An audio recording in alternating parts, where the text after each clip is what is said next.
नमस्कार. भावार्थ संतवाणीमध्ये तुम्हा सर्वांचं मनापासून स्वागत. संतांची वाणी म्हणजे केवळ शब्द नव्हे, तर सुखी जीवनाचा खरा मार्ग आहे. आजच्या धावपळीच्या जीवनात मनाला शांती देणारा एक अभंग आणि त्याचा आपल्या आयुष्याशी असलेला संबंध आज आपण उलगडणार आहोत. हा व्हिडिओ शेवटपर्यंत नक्की पहा, कारण यातील विचारांचा आपल्या दैनंदिन जीवनात कसा उपयोग होतो हे आम्ही विशेष रीतीने स्पष्ट केले आहे. चला तर मग भक्तीच्या या प्रवासात सहभागी होऊया. सध्याच्या धावपळीच्या आयुष्यात प्रत्येकजण तणावाखाली आहे. पण तुम्हाला माहित आहे का, 700 वर्षांपूर्वी संत जनाबाईंनी लिहिलेल्या एका अभंगात आजच्या डिप्रेशन आणि स्ट्रेसवरचं उत्तर दडलंय. जेव्हा आपण येग येग विठाबाई म्हणतो, तेव्हा आपण एका देवाशी नाही, तर एका आईशी बोलत असतो.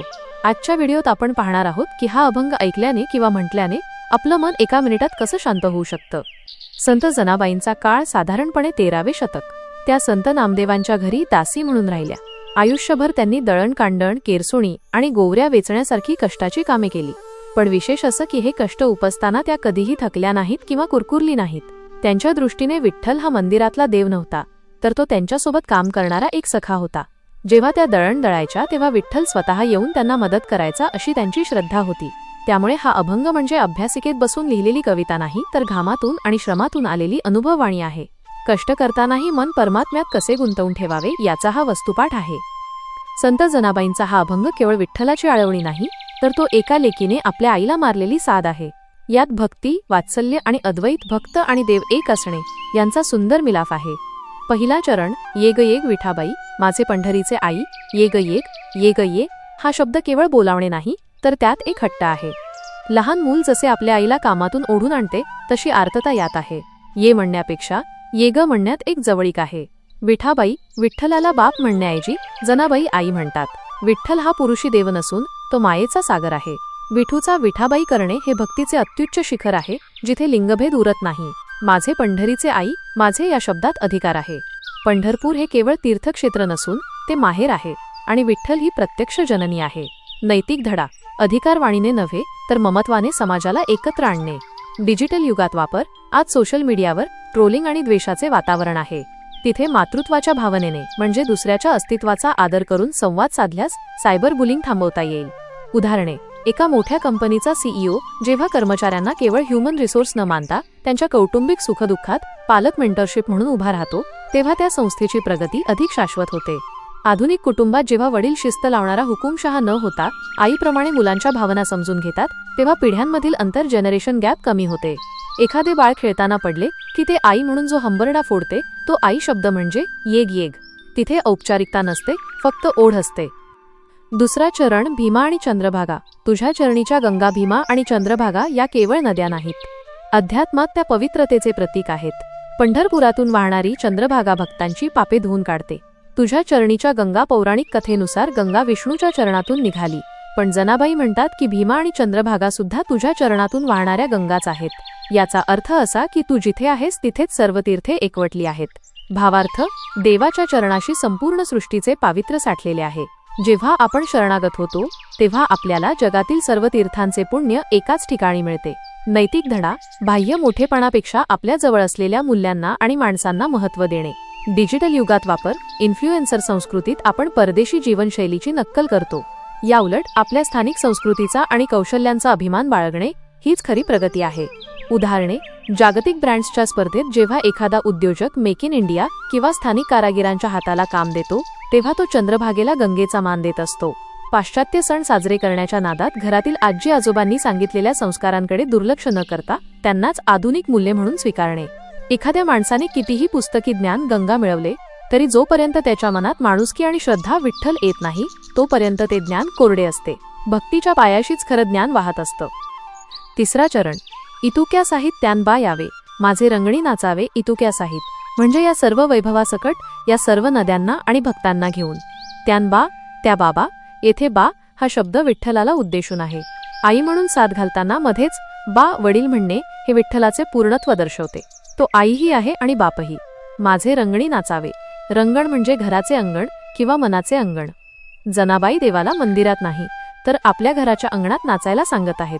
देव हा लांबचा विषय नसून तो आपल्या घरात, आपल्या कामात नाचणारा, आनंद देणारा असावा. नैतिक धडा, समावेशकता, इन्क्लुझिव्हिटी.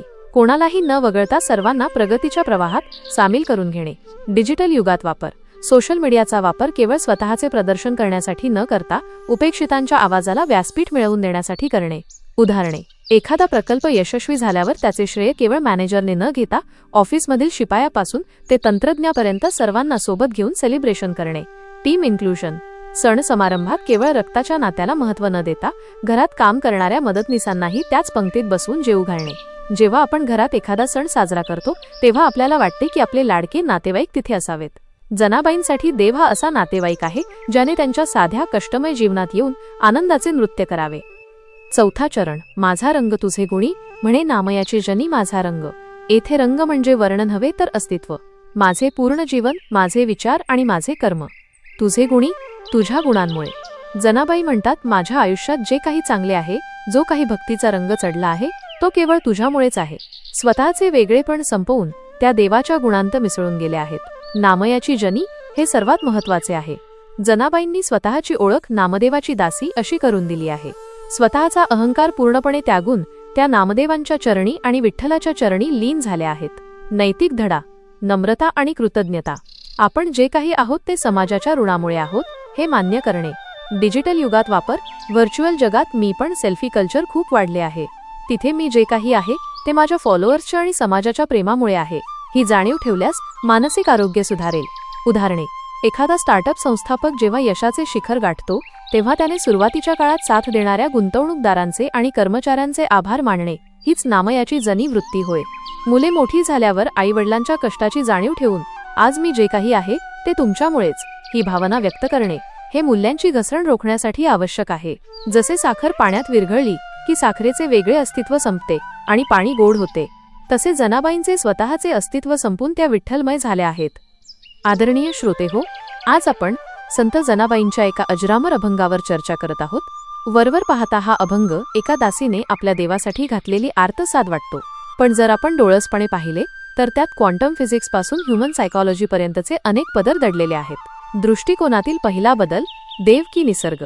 हा अभंग ऐकताना आपल्यातील अनेकांना वाटते की जनाबाई एका मूर्तीला बोलावत आहेत, पण विज्ञानाच्या नजरेतून पाहिले तर त्या कॉस्मिक एनर्जीला साथ घालत आहेत. एक विठाबाई म्हणताना त्या सांगत आहेत की ही ऊर्जा तुमच्या बाहेर नाही, तर ती तुमच्या हाकेला प्रतिसाद देणारी एक जिवंत शक्ती आहे. जेव्हा आपण म्हणतो की निसर्ग आणि आपण वेगळे आहोत तेव्हा आपण विज्ञानाच्या विरुद्ध जातो. हा अभंग आपल्याला निसर्गाशी भीमाचंद्रभागा एकरूप व्हायला शिकवतो. द्वैताकडून अद्वैताकडे विज्ञानाचा नियम सांगतो की ऊर्जा कधीही नष्ट होत नाही, ती फक्त रूप बदलते. जनाबाई जेव्हा म्हणतात माझा रंग तुझे गुणी, तेव्हा त्या एन्टँगलमेंट बद्दल बोलत आहेत. भक्त आणि देव किंवा निरीक्षक आणि दृश्य जेव्हा एकरूप होतात तेव्हा तिथे तिसरे काही उरत नाही. हा अभंग ऐकल्यावर तुमच्या मनात हा विचार आला पाहिजे की मी या विश्वाचा एक अंश आहे आणि हे विश्व माझा एक अंश आहे. निसर्गचक्र आणि भक्ती: भीमा आणि चंद्रभागा तुझ्या चरणीच्या गंगा. या ओळीतून जलचक्राचे आणि पर्यावरणाचे महत्त्व अधोरेखित होते. नद्यांना देवाचे पाय मानणे ही आपली संस्कृती आहे. आजच्या युगात आपण नद्या प्रदूषित करत आहोत. जर आपण या अभंगातील विज्ञानाचा अर्थ घेतला तर नदी शुद्ध राखणे हीच खरी विठ्ठल भक्ती ठरेल. सध्याच्या युगात या अभंगाची प्रासंगिकता: आजच्या धावपळीच्या आणि तणावाच्या युगात हा अभंग अत्यंत महत्त्वाचे विचार मांडतो. देव शोधावा लागत नाही. आज आपण देव शोधायला लांबच्या प्रवासाला जातो, पण हा अभंग सांगतो की आपल्या कष्टाच्या अंगणात, कामात देव आहे. जर आपण आपले काम प्रामाणिकपणे केले तर तो तिथेच नाचेल. स्त्री पुरुष समानता: देवाला विठाबाई संबोधणे हे स्त्रीत्वाची महती सांगणारे आहे. ईश्वरी शक्ती ही केवळ पुरुषी नाही, ती मातृस्वरूपातही आहे. अहंकाराचा त्याग: आजच्या मी माझं या जगात नामयाची जनी होऊन जगणे म्हणजे अहंकार सोडून कृतज्ञता बाळगणे होय. आपण जे काही मिळवतो ते कोणाच्या तरी मार्गदर्शनामुळे, गुरुमुळे असते हे भान हा अभंग देतो. मानसिक शांतता: येग ही हाक म्हणजे एक प्रकारची मेडिटेशन आहे. जेव्हा माणूस थकतो तेव्हा त्याने निसर्गाकडे किंवा ईश्वराकडे अशाच आर्ततेने पाहिले तर त्याला मानसिक बळ मिळते. आधुनिक उदाहरण: कल्पना करा, एखादी वर्किंग प्रोफेशनल, नोकरी करणारी स्त्री आहे. ऑफिसमध्ये डेडलाईनचे प्रचंड प्रेशर आहे, राजकारण सुरू आहे आणि घरी आल्यावर मुलांचा अभ्यास आणि स्वयंपाकाची धावपळ आहे. अशा वेळी येग विठाबाई ही हाक कशी उपयोगी पडेल? ती स्त्री जेव्हा लॅपटॉपवर काम करत असते तेव्हा तिने विठ्ठलाला मैत्रीण किंवा आई मानले पाहिजे. समजा ऑफिसमध्ये तिच्यावर विनाकारण टीका झाली, राजकारण, तर तिने असा विचार करावा की हे विठ्ठला, हे माझे कर्माचे दळण आहे, यात तू मला साथ दे. जेव्हा ती माझा रंग तुझे गुणी म्हणते तेव्हा याचा अर्थ असा की बाहेर कितीही कलह असला तरी मी तुझ्या विठ्ठलाच्या शांत गुणांचा रंग माझ्या मनाला लावून घेईन. यामुळे तिला कामाचा ताण येणार नाही, तर ते काम एक भक्ती होईल. नवीन पिढीसाठी अभंगाचा संदेश. मित्रांनो, हा अभंग म्हणजे केवळ जुनं गाणं नाही, तर हे एक मॅनिफेस्टेशन आहे. आज आपल्याला मेंटल हेल्थ आणि सेफ स्पेसची गरज वाटते. विठ्ठलाला आई म्हणणं म्हणजे असा एक खांदा शोधणं, जिथे तुम्ही जसे आहात तसे स्वीकारले जाता.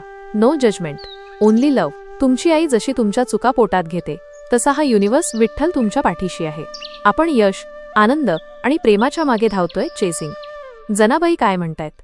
येग येग म्हणजे तू माझ्या आयुष्यात ये. जेव्हा तुम्ही तुमची फ्रिक्वेन्सी देवाच्या किंवा सकारात्मकतेच्या फ्रिक्वेन्सीशी मॅच करता, तेव्हा आनंद तुमच्या आयुष्यात आपोआप मॅनिफेस्ट होतो. चंद्रभागा आणि भीमा म्हणजे तुमचे माइंड आणि बॉडी. जर तुमचं हार्डवेअर, शरीर आणि सॉफ्टवेअर, मन शुद्ध असेल, तरच डिवाइन एक्सपिरियन्सचं ॲप व्यवस्थित चालेल. टॉक्सिक विचार डिलीट करा, तरच हॅपीनेस इन्स्टॉल होईल. माझे रंगणी नाचावे. आपल्या आयुष्याच्या सिनेमाचे आपण मेन कॅरेक्टर आहोत. पण तो सिनेमा तेव्हाच सुपरहिट होतो जेव्हा आपला director, Vitthal God, inner voice strong असतो. आयुष्याच्या डान्स फ्लोअरवर टेन्शन न घेता नाचता आलं पाहिजे, मग सिच्युएशन कशीही असो. माझा रंग तुझे गुणी. आपण ज्यांच्यासोबत राहतो तसे आपण बनतो. जर तुम्ही ईश्वरी गुणांच्या कंपॅशन, काइंडनेस, पीस संपर्कात राहिलात, तर तुमचा वाईब सुद्धा तसाच होईल. Be the energy you want to attract. थोडक्यात सांगायचं तर हा अभंग म्हणजे एक सोलफुल कनेक्शन आहे. जेव्हा तुम्ही कामाच्या व्यापातून किंवा स्ट्रेसमधून 2 मिनिटं शांत बसून म्हणता की विठू माऊली, आय नीड यू, तेव्हा तो अनुभव शब्दांच्या पलीकडचा असतो. ही भक्ती म्हणजे क्रिंज नसून ती कूल आहे, कारण ती तुम्हाला आतून शांत करते. आजची कृती. आज दिवसभरात तुमच्यासमोर एखादी कठीण परिस्थिती आली, कोणी तुमच्यावर ओरडले किंवा घरात काही वाद झाला, तर प्रत्युत्तर देऊ नका. फक्त मनातल्या मनात म्हणा, येग येग विठाबाई, माझी स्थिती सांभाळ. आजचा पूर्ण दिवस शांत राहून आपल्या कामात विठ्ठलाचा अनुभव घेण्याचा प्रयत्न करा. संतांची वाणी ही केवळ शब्द नसून ते जगण्याचे अमृत आहे.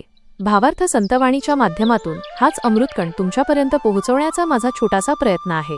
तुमची सोबत अशीच राहू द्या. कमेंटमध्ये रामकृष्ण हरी लिहायला विसरू नका. पुंडलिक वरदा हरी विठ्ठल. श्री ज्ञानदेव तुकाराम. पंढरीनाथ महाराज की जय.